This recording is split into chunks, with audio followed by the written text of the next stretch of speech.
الليكتشر عن الهيلث مينتنانس. هنعرف يعني ايه هيلث مينتنانس دلوقتي.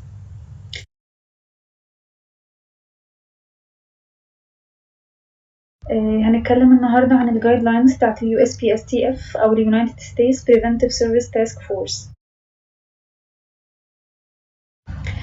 ال USPSTF معمولة في أمريكا في البابليك هيلث عشان بتتكلم عن السكرينينج تيست والكونسلنج والإميونيزيشن والبريفنتيف ميديكيشنز.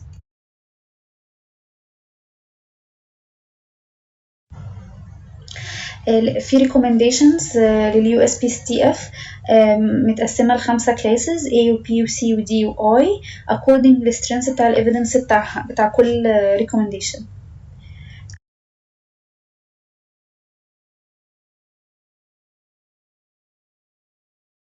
مثلا عندنا recommendation A دي ال strongly recommended اللي فيها ليها good evidence.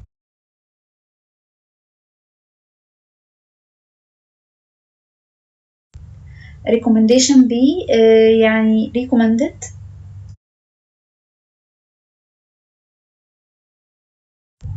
recommendation C يعني no recommendation، يعني عندنا ال benefits زي ال harms too close لبعض. recommendation دي يعني احنا يعني ال USPSTF بتريكومند against.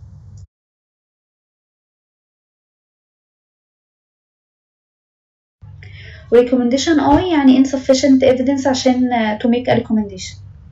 تمام.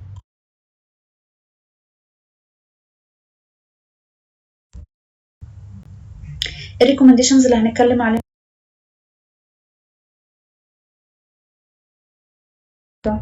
هنتكلم عن ال cardiovascular disease screening و prevention. هنتكلم عن ال abdominal aortic aneurysm، ال aspirin use عشان prevent ال coronary heart disease، ال hypertension، ال ECG، ال lipid disorders وال smoking. أول حاجة ال hypertension. ال hypertension screening ال USPSTF بتريكومند إن أي adult فوق ال 18 سنة سواء male أو female should be screened للhypertension، ونحن نعمل frequency للسكرينينج من كل سنة لسنتين.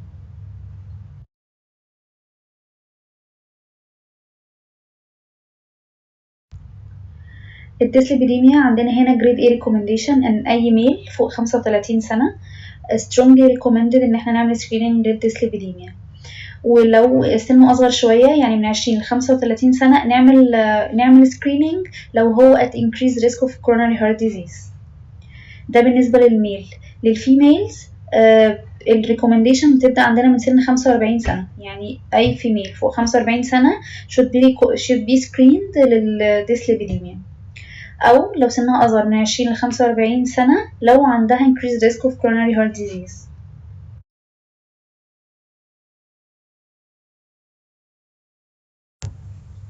طيب إن احنا نعمل ECG عشان prevent coronary heart disease، احنا عندنا recommendation لو البيشنت cardiovascular risk بتاعه low فاحنا عندنا recommendation دي، ولو الكارديوفاسكولار ريسك بتاع البيشنت intermediate أو high عندنا recommendation أو يعني مش عندنا enough evidence، مفيش يعني insufficient information to make a recommendation.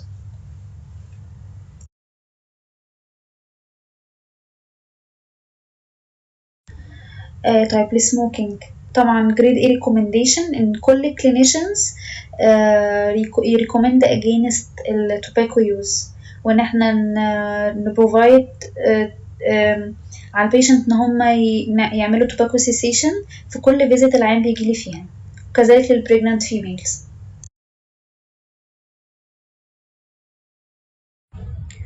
طيب ال abdominal aortic aneurysm الريكومنديشن عندنا بتقول ان احنا نعمل one time screening بالتراسونوجرافي لاي ميل من 65 ل 75 سنه who have ever smoked، وعندنا no recommendation for or against ان احنا نسكرين الميلز من 65 ل 75 سنه who have never smoked.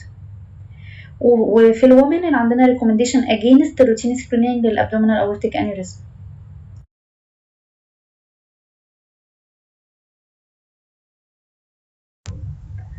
طيب aspirin for prevention of cardiovascular disease و colorectal cancer. الريكومنديشن هنا ريكومنديشن بي، اليو اس بي اس تي اف بتريكومند ان احنا نانيشيت لو دوز اسبرين عشان نبريفنت الكارديوفاسكولار ديزيز والكولوريكتال كانسر لاي ادلت سنه من 50 ل 59 سنه لو ال 10 year cardiovascular risk بتاعته اكتر من 10%، وفي نفس الوقت ما عندوش ريسك اوف بليدنج واللايف اكسبكتنسي بتاعته اكتر من 10 سنين، وهو ويلنج ان هو ياخد لو دوز اسبرين ديلي فور اتليست 10 سنين.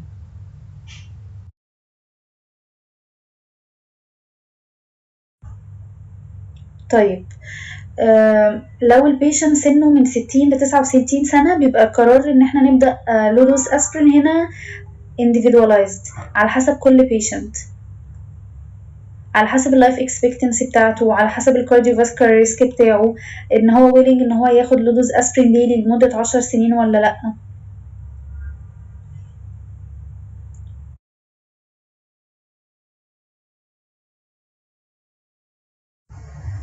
طيب يعني ايه cardiovascular risk؟ cardiovascular risk ده احنا مش بنبقى حافظينه او بنحسبه لكل عيان عن طريق application او عن طريق السايت ده اللي هو cardiovascular risk calculator. تبقى معادلة داخل فيها سن العيان، داخل فيها هو ميل ولا فيميل، الريس بتاعته، التوتال كوليسترول بتاعه كام، ال HDL، وكذلك السيستوليك والدايستوليك blood pressure، وهل هو دايبيتك ولا لا، وهل هو سموكر ولا لا. فبندخل كل الداتا دي في الكالكوليتر بيحسب لنا الكارديوفاسكولار ريسك بتاع البيشنت.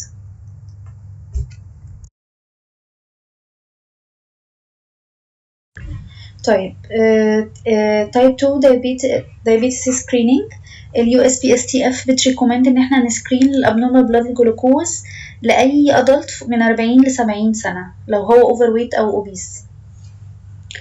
طيب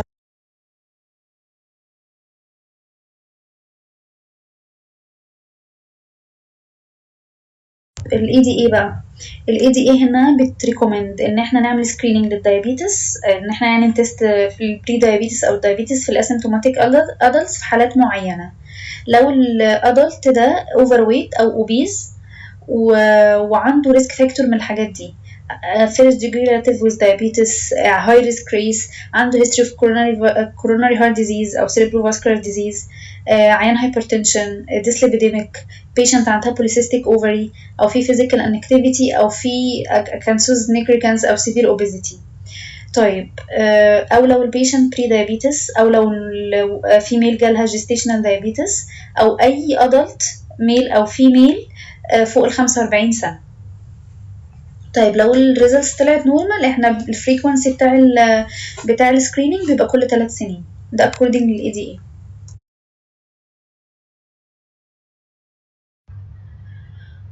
طيب الاوبيزيتي، اليو اس بي اس تي اف هنا بتريكومند ان احنا نسكرين all adults for obesity، وان الكلينيشنز او البرايمري فيزيشنز لو لقوا البودي ماس اندكس فوق ال 30 فاحنا بنريفير behavioral interventions.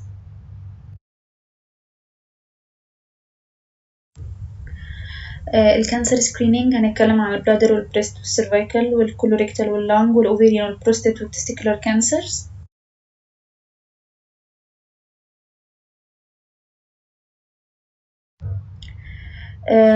مش على طول بنعمل سكريننج بتيومر ماركرز، يعني التيومر ماركرز هنا ليها ليميتيشن، لان هي ممكن تبقى elevated في some benign conditions، او بتبقى مش not elevated in every person with cancer، وكمان ما بتبقاش specific ل one type of cancer، وكان ممكن تبقى elevated في more than one type of cancer، فعشان كده احنا مش بنعتمد عليها قوي في السكريننج.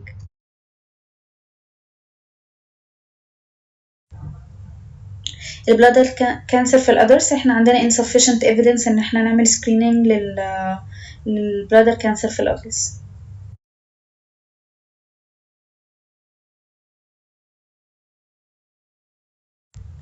طيب الكولوريكتال كانسر، الريكومنديشن هنا عندنا ريكومنديشن ايه، يعني highly recommended ان احنا نعمل occult blood في الستول او سيجمويدوسكوبي او كولونوسكوبي لاي adult male من 50 ل 75 سنة.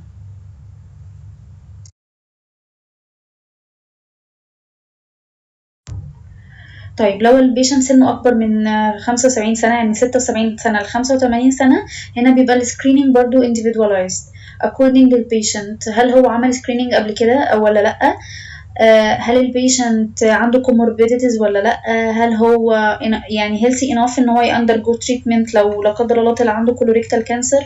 فهنا بتبقى القرار individualized according to every patient.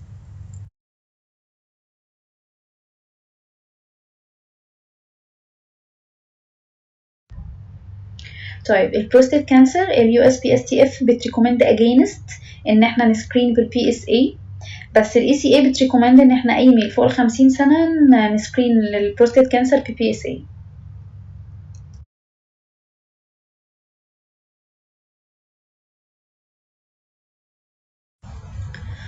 البريست كانسر عندنا هنا اليو اس بي اس تي اف بتريكومند ان احنا نعمل every 2 years screening mammography لاي فيميل من 50 ل 74 سنه، وبتريكومند against البريست سيلف examination.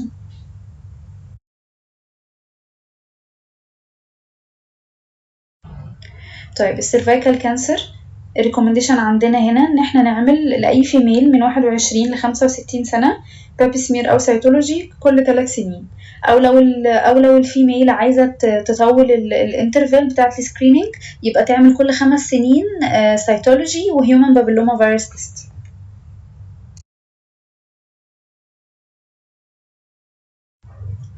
طيب الاوفيريان كانسر عندنا ريكومنديشن against screening of ovarian cancer.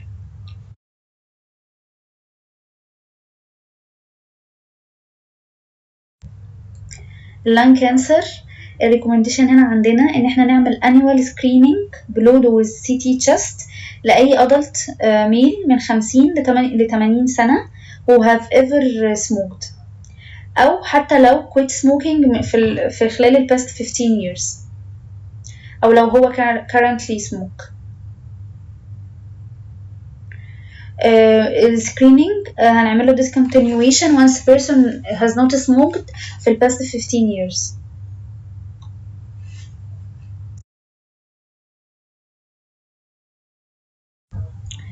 طيب hepatitis B virus الريكومنديشن هنا ريكومنديشن B grade B recommendation ان احنا نسكرين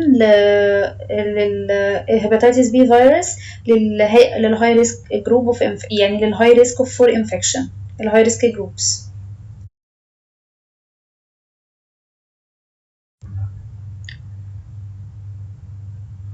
لكن في البريجنانت وومن ريكومنديشن ايه ان احنا نسكرين فور hepatitis B virus في الفيرست prenatal visit.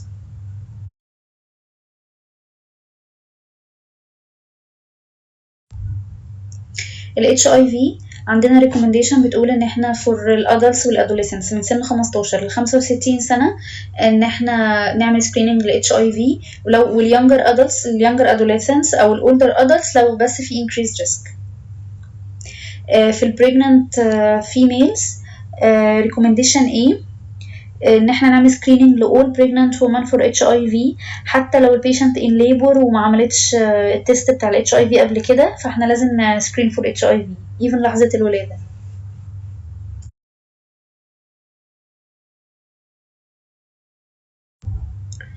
طيب screening for depression ال USPSTF بتقول لنا ان احنا نسكرين ال general adult population including ال pregnant وال postpartum women. هنستخدم ال PHQ2 وال PHQ9. ال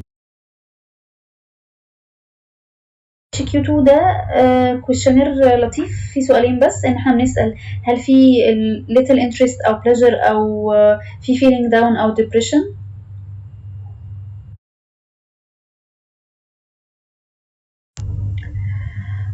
احنا كده خلصنا سكريننج. هنتكلم على الاميونيزيشن. اهميه الاميونيزيشن ان احنا كفاميلي دكتورز بنحاول نكلم البيشنت عنها الادلت وان احنا نقول لهم ان السايد افكتس از اكستريملي رير، وان البريست فيدنج مش كونترا انديكيشن ان احنا ناخد فاكسينيشن، وان لو احنا حد اخد immunization وما كملش سيريس مش لازم نبتديها من الاول.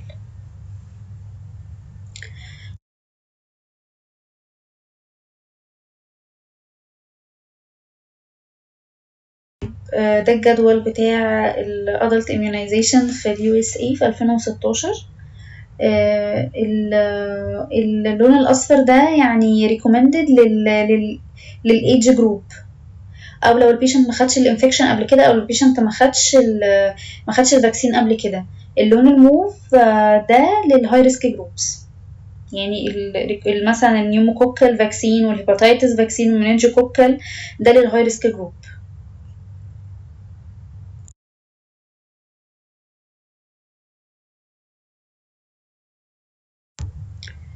طيب في كل اليو اس بي اس اف بتقول لنا نعمل education وكونسلنج للبيشنت لكل الادلتس عن smoking cessation، عن الالكول abuse prevention، seat belt safety، safe sex practice، nutritional exercise و firearm safety.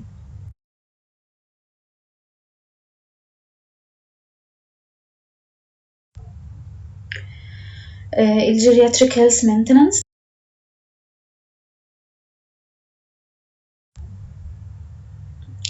الجيرياتريكس بيبقى دايما عندهم decline في الفانكشن و loss of independence.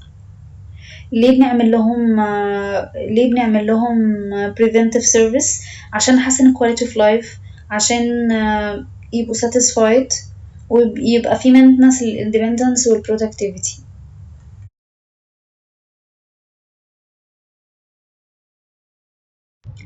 الجيرياتريك health maintenance هنا بتنقسم عندنا ل3 حاجات: الاسسمنت اوف impairment سواء functional او vision او hearing او cognitive او incontinence او depression، preventive measures nutrition و hypertension و stroke و cancer و osteoporosis و immunization و end of life care.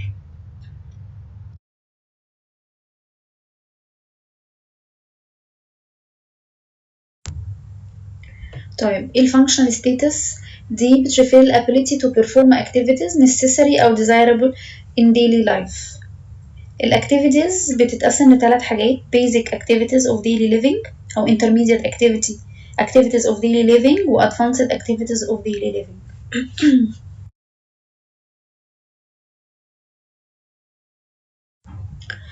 البيزك activities الباثينج والدريسنج والتويلتنج والمينتيننج الكونتيننس والفيدنج.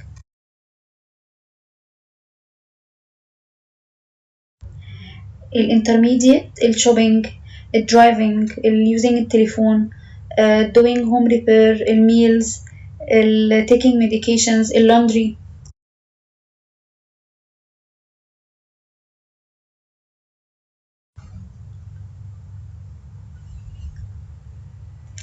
طبعا الادفانسد بتبقى vary from individual to individual، زي ان احنا الادفانسد زي to fulfill societal و community و family rules، وبنستخدم فيهم 2 اندكس: الكاتس اندكس للادفانسد activities واللوتون سكيل للintermediate activities.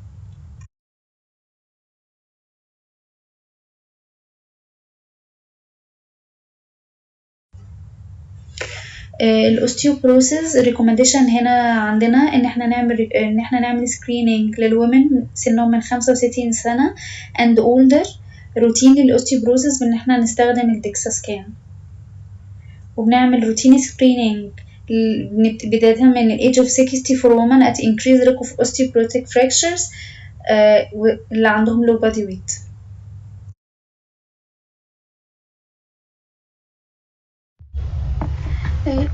American College of Physicians recommend periodic assessment of men for risk factors of osteoporosis. يعني مين المن اللي نعمل لهم screening للأوستيوبروسيس؟ لو هم at increased risk، يعني low body weight، في physical inactivity، لو في chronic glucocorticoid therapy أو previous fragile fracture أو hypogonadism.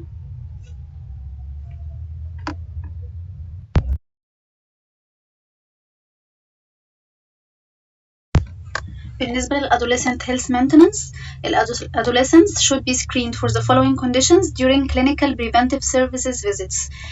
Should be screened for hypertension, obesity, hyperlipidemia, physical or sexual or emotional abuse, learning or school problems, substance abuse, cervical cancer, or behaviors or emotions that indicate recurrence or severe depression.